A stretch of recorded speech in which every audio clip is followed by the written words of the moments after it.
لومړی فصل ناهید د سرنډیب په دربار کې.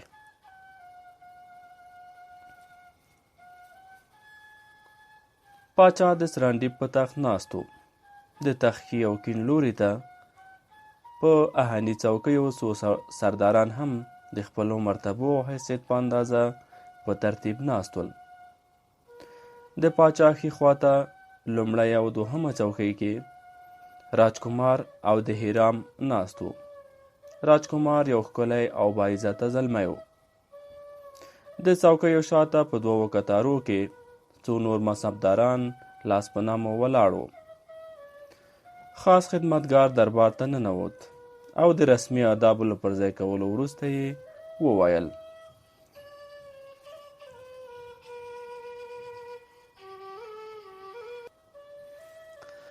قدرمن پاچا د لپسنګ په دربار کې د حاضرېدو اجازه غواړي.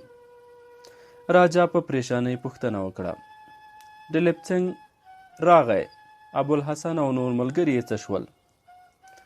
خدمتګار وویل: عزتمند پاچا، له هغه سره نور څوک نشته، یوازې یو عرب ځوان ورسره دی. هغه هم ستاسو په حضور کې د مشرف کېدو اجازه غواړي. راجا په ناکرارۍ وویل: زر کوه، رایې وله.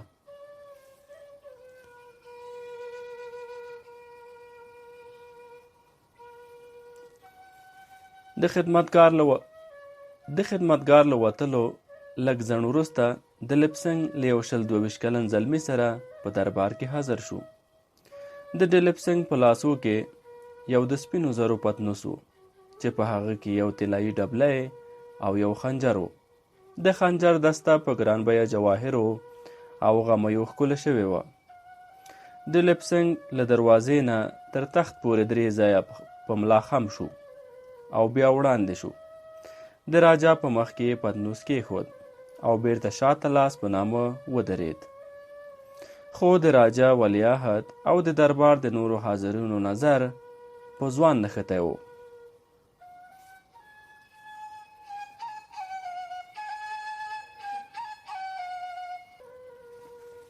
دا د بیابان اوسیدونکو عربو د ترقۍ دور و. د مسلمانانو د فاتحو لښکرو په مقابل کې د کفر د ځواکونو پخوانۍ مضبوطې کلاګانې او سنګرونه یو په بل پسې ماتېدل او د کفر لښکر یې یوې زورورې څپې په مخه اخیستي وو. په ترکستان، ارمنستان او شمالي افریقا کې د غازیانو آسونه مخ په وړاندې ځغلېدل. د فتحو یوه صفحه په ختیځ کې تر مکران پورې رارسېدلې وه او دا هغه زمانه وه چې د عربو ګاونډیو د دوی د هر یو په تندي کې د سکندر بخت، د ارسطو هوښیاري او د سلیمان علیه السلام جلال وقار لیدو روږده شوي وو. د ځمکې پر سر دغه وروسته پاتې قوم د اسلام په برکت د ترقۍ او عزت هغه څوکیو ته اوچت شول چې تر اوسه پورې د بل ولس په نصیب کې نشته. د سرانډیب د راجا په دربار کې هغه ځوان ولاړ و چې پلرونو یې د یرموک او قادسیې په جنګونو کې د ختیځ او لویدیځ د دوو لویو پاچاهیو عظمت له خاورو سره برابر کړی و. هغه داسې زلمی و چې د څېرې په لیدو یې د سیرت او اخلاقو د پوښتنې حاجت نه پاتې کېده. راجا او نورو درباریانو د هغه په لیدو د ده په ظاهري او باطني ښکلا او ښېګڼو اعتراف کاوه. هغه په بې پروایي ګامونه واخیستل او وړاندې ولاړ. د هغه په سترګو کې پر ځان د اعتماد نور ځلېده. بیا یې شونډې ورپېدې او ټول محفل غوږ شو. تر ښې شېبې پورې د راجا او نورو درباریانو په غوږونو کې السلام علیکم الفاظ وکړنګېدل.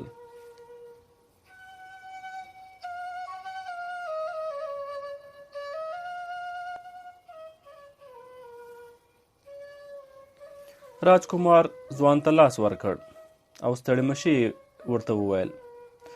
نورو درباریانو هم د دربار د دستور سره سم یو په نوبت هغه ته لاسونه ورکړل او مصافحه یې ورسره وکړه. راجکمار هغه له ځان سره نږدې کېناوه او په ګوډه ماته عربي خبرې ورسره پیل کړې. ستا نوم څه دی؟ ځوان وویل زبیر. راجکمار ورته وویل له کومه ځایه راغلې؟ زبیر وویل له بصرې نه راغلم.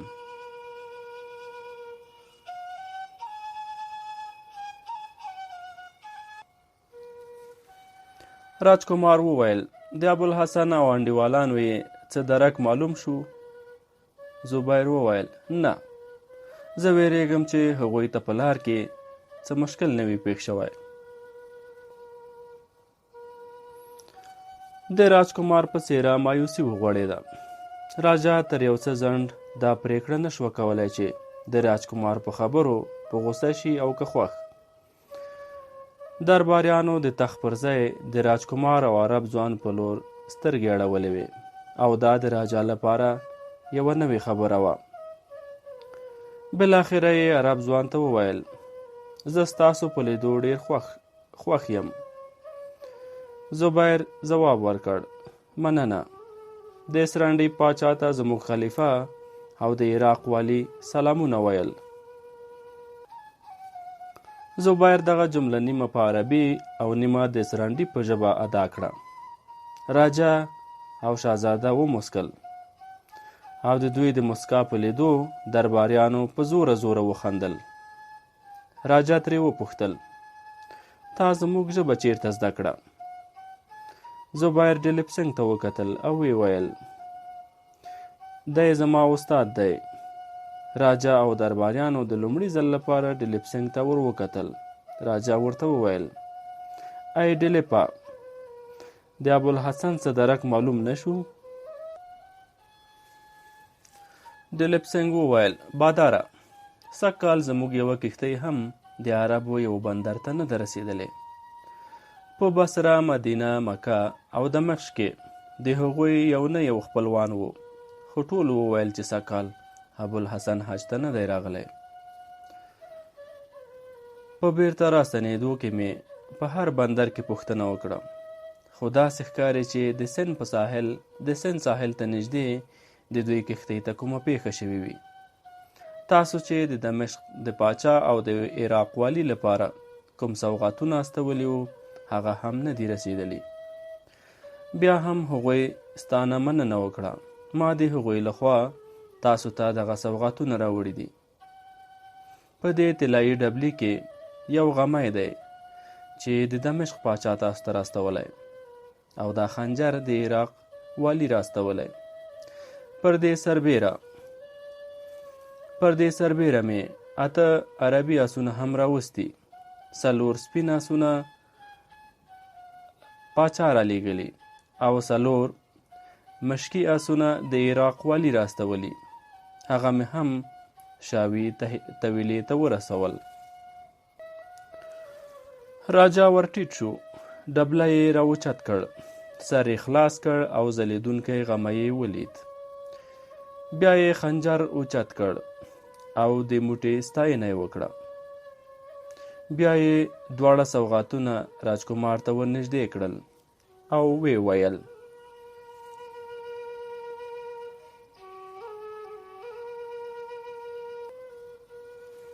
وګوره شهزاده، دا د هغه پاچا سوغاتونه دي چې اوسپنه یې هر ډول اوسپنې پرې کوي، او د پاچاهي په قلمرو کې ډیر غرونه، سمندرونه او ډیر سیندونه دي، او پوځیانو ته یې پخې کلاګانې د خاورو جونګړې ښکاري، او پر اسپاره له سمندرونو نه پورې وځي.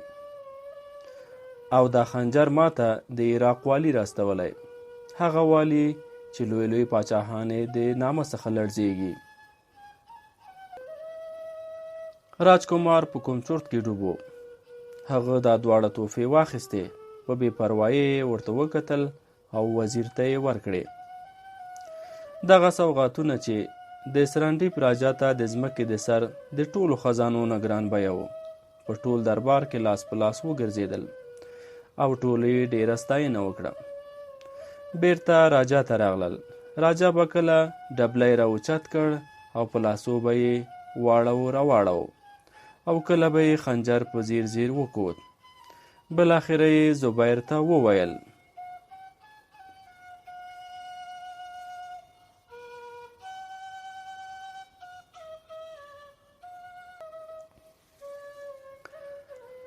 زړه مې غواړي په خپلو سترګو ستاسو پاچا ووینم.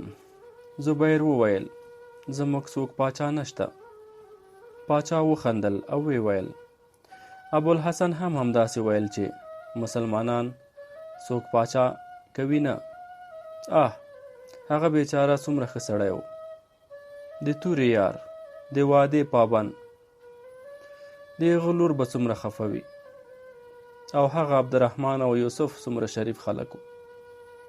باګوان یا د دوی په نظر خدای پوهیږي د دې خبرو په اورېدو به یې د بال او بچ څه حال وي. تاسو د هغوی کورنۍ لیدلې؟ زبیر وویل نه صاحبه، زه سیده دلته راغلی یم. زبیر له خپل جیب نه یو لیک راویست، راجا ته یې وړاندې کړ او وی ویل دا لیک د بصرې حاکم راکړی دی.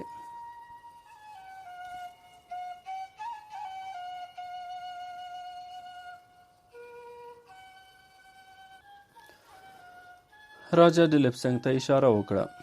ډلپسنګ لیک پرانست او ترجمه یې کړ. پاچا ته د بصرې والی سلام وایي. د عربي سوداګرو د کونډو او یتیمانو سره ستاسو له ښه سلوک نه مننه. له تاسو نه هیله من یو چې بصرې ته د دغو کونډو او یتیمانو د راستولو بندوبست وکړئ. موږ ستاسې له استازي سره د خپل پوځ یو سالار زبیر در واستو.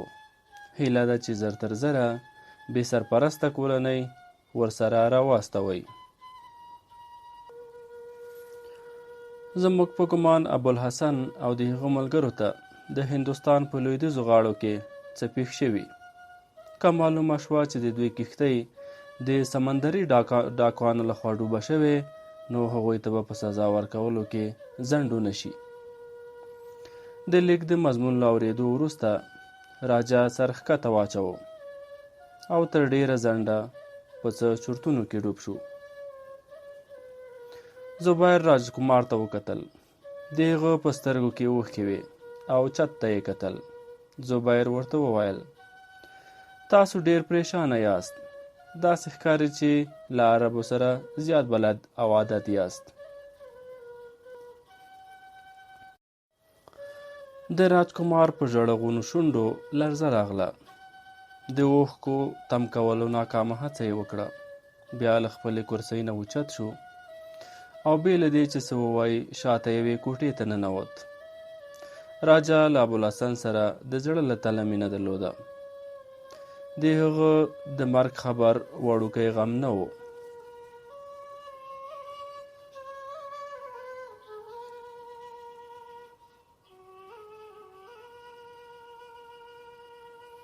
خو د خلیفه د استازي وجود هغه صبر ته مجبور کړی و. د راجکمار له وتلو وروسته هغه له زبیر او ډلپسنګ نه پرته ټول درباریان رخصت کړل او زبیر ته یې وویل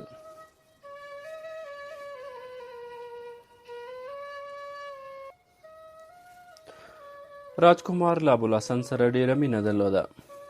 ما ته هم هغه ورور ښکارېده. زه د هغه په مرګ ډېر خفه یم، خو دا کله ویلی شو چې هغه او ملګري یې خامخا مړه دي. امکان لري هغوی په لار کې سمندري غلو نیولې وي. زه تر ټولو زیات په بیچاره ناهید خفه یم. تر اوسه یې د مور غم نه دی سوړ شوی. اوس به دغه صدمه ورته له زغم څخه وتلې وي. زبیر وویل ناهید څوک دی؟ راجا ځواب ورکړ هغه د ابوالحسن یوازینۍ لور ده. هغه زه هم خپله لور ګڼم. ډېره ښه نجلۍ ده. بیا راجا ډلپسنګ ته مخ ورواړو، ورته ویې ویل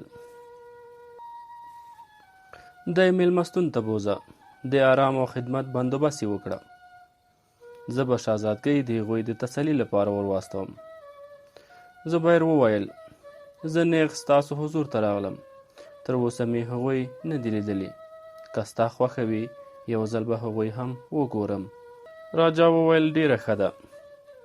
ډلپسنګه یو ځل یې هلته بوځه.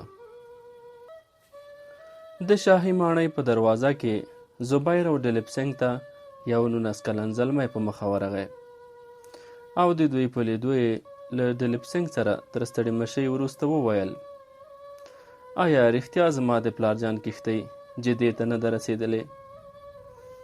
دلیپسنګ هغه په غېږ کې ونیو او ویې ویل: خالده، ما په ډېرو بندرونو او ښارونو کې ولټول، خو د هغوی هېڅ درک معلوم نه شو.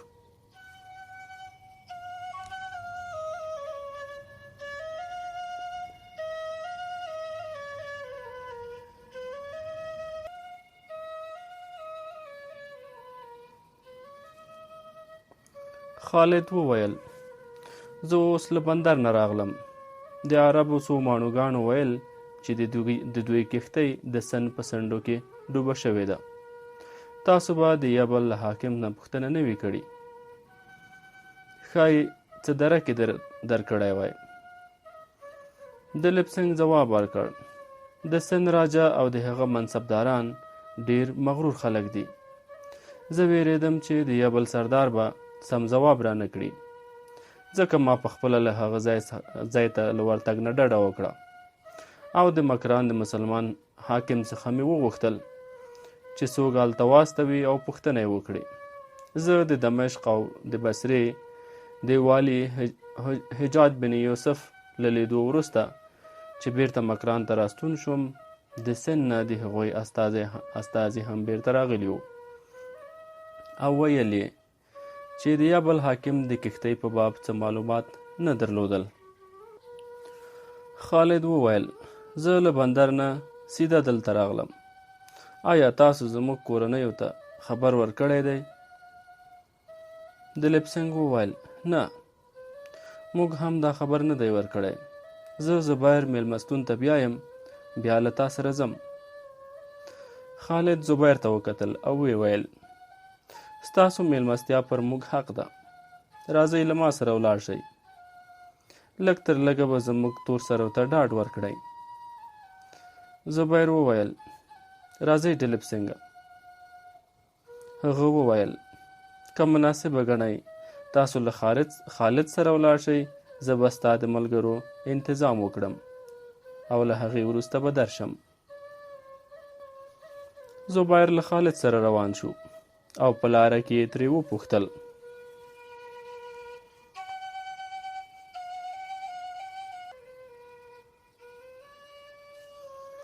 ته د ابوالحسن زوی یې؟ خالد وویل: هو. تا ته چا وویل؟ زبیر: ما ټوله لار له دلیپسنګ نه ستاسو په اړه پوښتنې کولې. د هغه د خبرو نه زما په ذهن کې چې ستا کوم تصویر و، ته له هغه نه زیات یې. تا چې په کوم صبر او ډاډ دغه بد خبر واورېد، زه ډېر تر اغېزې لاندې راغلم. ته رښتیا خالد یې.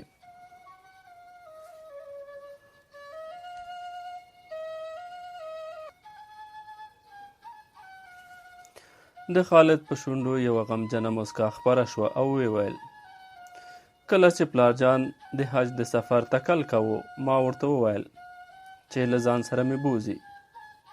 د مور د ناروغي په سبب پاتې شوم. هغه وخت ما لومړی ځل وژړل. پلار مې چې په سترګو کې اوښکې ولیدې ډېر خفه شو او ویې ویل: زویه. خالد ژاړي نه. ما پر تا د هغه ستر مجاهد نوم ایښی چې ټپي ټپي به و، خو تر خولې یې نه خوت.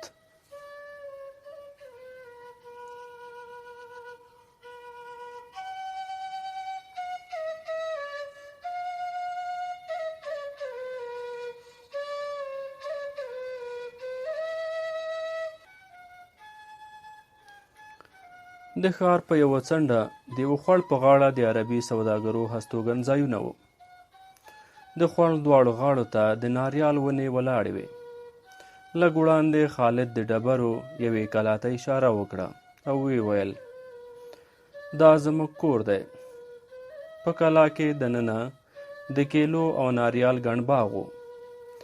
د ډبرو نه جوړ وړوکی کور په مخ کې د بانډز د لرګیو یوه سپره درېدلې وه.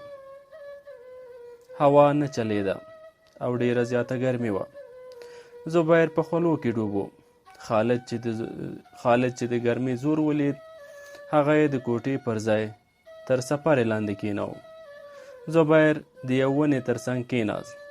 د خالد په اشاره یو تورپوستي هلک هغه ته په لاس پکی واهه. تورپوستي هلک په پکي وهلو یو ډول خوښي احساسوله، خو زبیر خالد ته وویل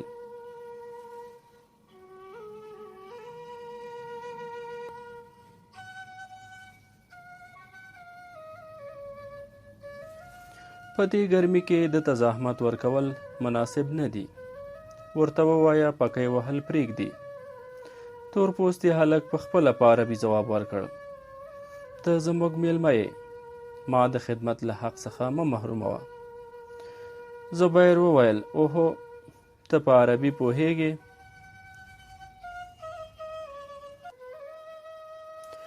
د هلک پر ځای خالد ځواب ورکړ، دی له وړکوالي له موږ سره اوسي، دی زموږ پلار پاللی دی. هلک د زیاته پیژندنې ضرورت احساس کړ او ویې ویل زه مسلمان هم یم او نوم مې علي دی.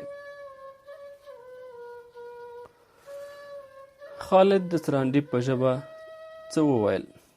هغه پکی پرېښود او په یوه منډه د ناریال په یوه دنګه ونه وخوت او څو ناریال یې راوشکول. د ناریال له اوبو څښلو نه وروسته زبیر له خالد سره تر لږ ځنډ خبرې کولې او د خپل پلار د دردناک انجام سره سره یې د عربو د میلمه پالنې د روایت له مخې د زبیر له خبرو سره مینه ښکاروله.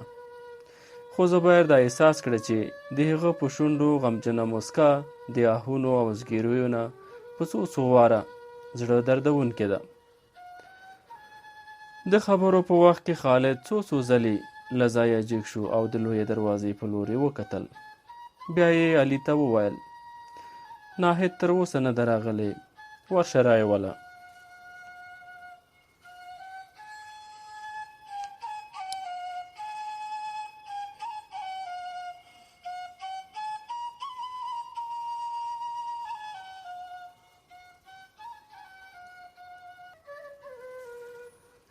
علي اوچت شو او ووت.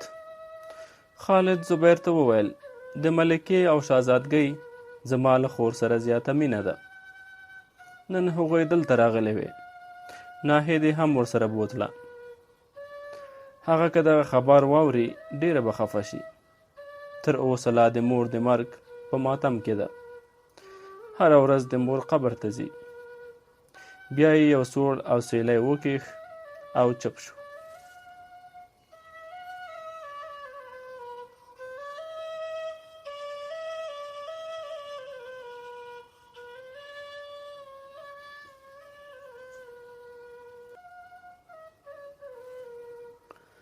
زبیر په غمجنه لهجه پوښتنه وکړه مور مو څه وخت وفات شوې؟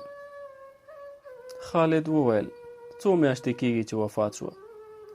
د پلارجان له تګ څخه وروسته تر 6 میاشتو پورې په موسمي تبه یا ملاریا ناروغه وه. خو د هغې د مرګ اصلي سبب د پلارجان بېدرکي وه. هغه به سهار او ماښام بام ته اوچته شوه. د سمندر په لور به یې کتل چې له لرې به کومه کښتۍ راښکاره شوه، په څېره کې به یې د خوښۍ رڼا وچلېده. زه به یې د احوال لپاره بندر ته واستولم او چې زه به یې یوازې ولیدم چې راستون شوم سترګې به یې مړاوې شوې، خفه به شوه. د ژوند په وروستي ماښام په زینه د ختلو نه وه. موږ د دې په وار غوښتنه کټ بام ته وخېژو او دا مو هم بام ته اوچته کړه. مور مې هلته دیوال ته تکیه ووهله او په سمندر یې سترګې خښې کړې.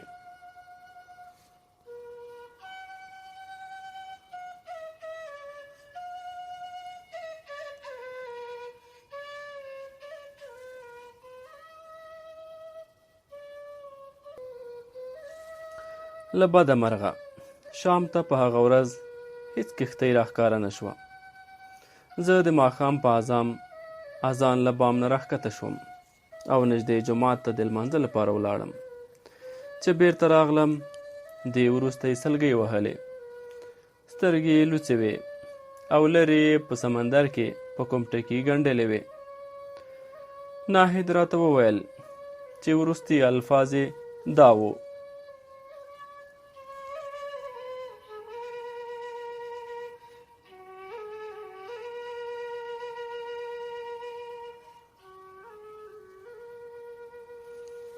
ناهید، ستا پلار راځي، خامخا راځي. هغه بې وفا نه دی، بې وفا زه یم چې د هغه انتظار مې ونه شو کړی.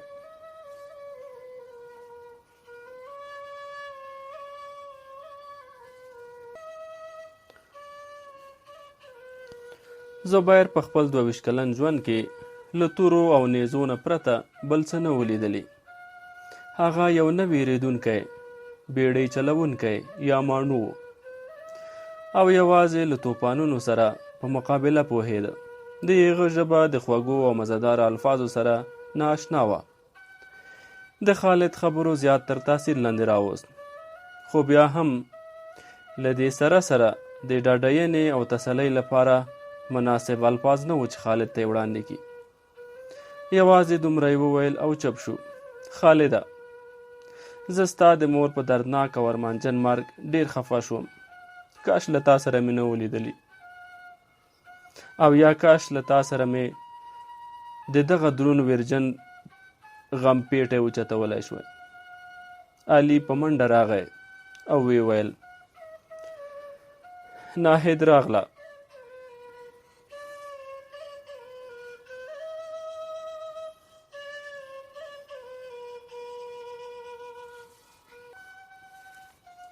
د زبیر سترګې بې اختیاره د بهرنۍ دروازې په لور ور واوښتې. ناهید چې په دروازه ننوته، له لرې یې له خپل ورور سره بېګانه څوک ولیدل. لږ یې پښه ونیوله او په مخ یې پرده راخوره کړه. بیا یې ورو ورو قدمونه اوچت کړل او وړاندې ولاړه. زبیر دغه وخت یو زړونی غږ واورېد. آیا دا رښتیا ده چې د پلارجان کښتۍ؟ او نور د هغې غږ په سلګیو کې ډوب شو.